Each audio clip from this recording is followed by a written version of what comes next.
Et maintenant, la potion magique de... Pollution, hormones, OGM, glutamate, sucre, bisphénol, aspartame, mélaine, Monsanto, industriel. Mais où allons-nous? Bonjour, il y avait encore un truc dont je voulais vous parler depuis un moment déjà, c'est cette petite morale répandue de « il faut finir son assiette ». Je vais peut-être me faire des ennemis cette fois ou en décevoir certains ou certaines, mais par pitié, réfléchissons ensemble à cette question. Je ne connais pas un parent qui n'ait pas dit à son gamin « finis ton assiette ». Moi aussi, je l'ai dit à mes 3 enfants. Pardon, mes chers enfants adorés, j'étais vraiment débile à l'époque. Pourquoi devrait-on finir son assiette ? Allez-y, trouvez-moi un argument valable. Les commentaires sont ouverts. C'est parti. En hommage aux enfants qui crèvent de faim dans les pays du tiers-monde, dit-on généralement aux enfants qui n'ont plus faim. Pardon ? En quoi le fait de finir mon assiette va donner à manger à ces malheureux enfants dont la situation me donne en effet froid dans le dos, le vertige même. Aucune corrélation, aucune incidence, aucune conséquence d'une action ici sur une situation là-bas. Et qu'on ne me parle pas de morale sur cette question, de code d'honneur ou que sais-je. Car alors, je connais encore hélas trop de gens qui font pipi caca dans de l'eau parfaitement potable. Mais il y a des millions d'enfants et d'adultes qui n'ont pas, eux, accès à l'eau potable. En voilà une belle analogie si je puis dire. Ça n'est pas très joli d'utiliser la morale que quand ça nous arrange, pas vrai? Je ne critique pas du tout les gens qui polluent l'eau potable. Bien sûr, c'est le système qui veut ça. On est habitué à ces pratiques-là. Mais qu'on ne me parle pas de morale quand il s'agit de manger alors. Un autre argument qu'on entend souvent, c'est « tu vas me finir cette assiette parce que je me suis assez cassé le trognon en cuisine pour faire ce repas. Tiens, 3 heures j'y ai passé au fourneau. » Mais est-ce que ce n'est pas le problème du cuistot alors ?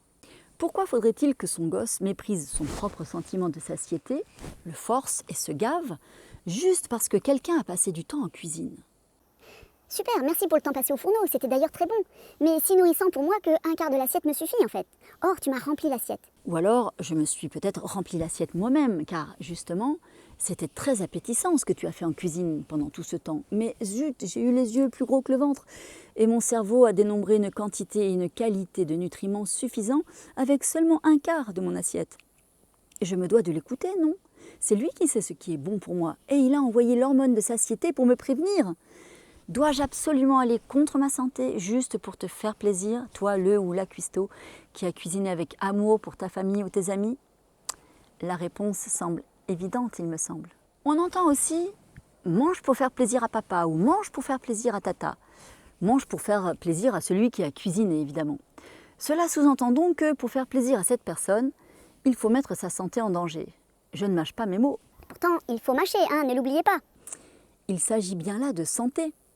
Quand l'habitude d'écouter sa satiété sera prise dès le plus jeune âge, il n'y aura probablement plus de problèmes de surpoids. Enfin, si on supprime les sucres aussi, ce qui est un autre combat. Moins de problèmes de surpoids donc, car l'hormone de la satiété n'aura pas besoin d'être sécrétée en grande quantité, puisqu'elle sera écoutée immédiatement. Donc, pas de résistance à cette hormone, et donc pas d'augmentation d'insuline, et donc pas de prise de poids. Il faut revoir la potion 47 à ce sujet. Il y a aussi le « finis ton assiette, on ne va quand même pas le jeter ». Et oui, c'est peut-être l'argument le plus difficile à contrer parce que, oui, ça fait mal au cœur de jeter de la nourriture. Pourquoi ? Pourquoi ça fait mal au cœur de jeter de la nourriture ? Eh bien, je pense que c'est un réflexe super conditionné depuis des lustres. Toutes les famines proto- ou préhistoriques, puis les guerres hystériques, nous ont inoculé cette peur de manquer. Une peur inconsciente la plupart du temps, mais non moins présente. Pourtant, que je finisse ou que je jette ce plat délicieux, j'aurai encore de quoi me nourrir demain. Si demain est incertain, alors je garde mon assiette au frais pour la finir demain. Si je m'oblige à la finir maintenant au lieu de la jeter, je contribue à mon surpoids de demain ou à ma mauvaise santé de demain. Si je la jette, aucune conséquence. La vraie question devrait être, est-ce que ça supportera une nuit au frigo ? Si oui, hop, au frais, sinon poubelle. Et je ne suis pas une poubelle. Cessons de prendre l'estomac de nos gosses pour des poubelles, tout simplement. Apprenons-leur à interroger leur faim pour savoir mieux se servir aussi. Apprenons-leur à conserver leur assiette pour le lendemain. Apprenons-leur aussi à écouter et respecter leurs sensations durant les repas. Apprenons-leur à être rigoureux dans la prise des repas, c'est-à-dire à éviter de manger entre les repas, sauf si l'on veut prendre du poids, car retenons que chaque prise d'aliment appelle l'insuline. Si le corps a des pics d'insuline trop récurrents dans la journée, il se crée une accoutumance, puis une résistance. Et c'est ça qui fait stocker du gras, et même parfois devenir diabétique. Je ne sais pas si vous avez d'autres arguments en faveur du finissage des assiettes. Il se peut qu'il y ait des joutes entre parents et enfants lors des repas. L'enfant ne finit pas son assiette, non pas parce qu'il n'a plus faim, mais pour embêter ses parents. C'est assez courant, c'est souvent lié au fait que les parents ont manifesté beaucoup trop d'attention à l'importance des repas. Un simple lâcher-prise peut suffire pour régler ce problème. Tu veux plus manger? Ok, pas de problème, tu mangeras mieux demain. Mais il faut s'y tenir, on ne donne pas de collation. Ou que j'ai horreur de ce mot si évocateur d'aliments qui fait de la colle. Oui, on ne donne rien donc 1 heure plus tard pour compenser un déjeuner inabouti. Il n'y a aucune maltraitance, aucune privation à faire sauter un repas à un gamin. En revanche, il y a maltraitance involontaire à obliger un gamin à finir son assiette ou à laisser un gamin manger des produits sucrés pour, soi-disant, compenser sur le plan calorique son refus de finir son assiette. Il y a maltraitance involontaire à donner du sucre à des gamins tout court.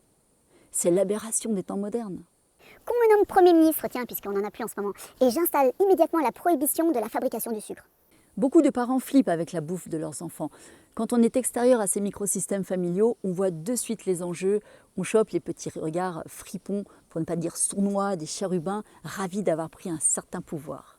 Donc j'espère vous avoir convaincu, si ce n'était pas déjà votre conviction, qu'on ne doit surtout pas finir son assiette si on n'en a plus envie, à condition de ne pas se rabattre sur de la malbouffe 1 heure plus tard.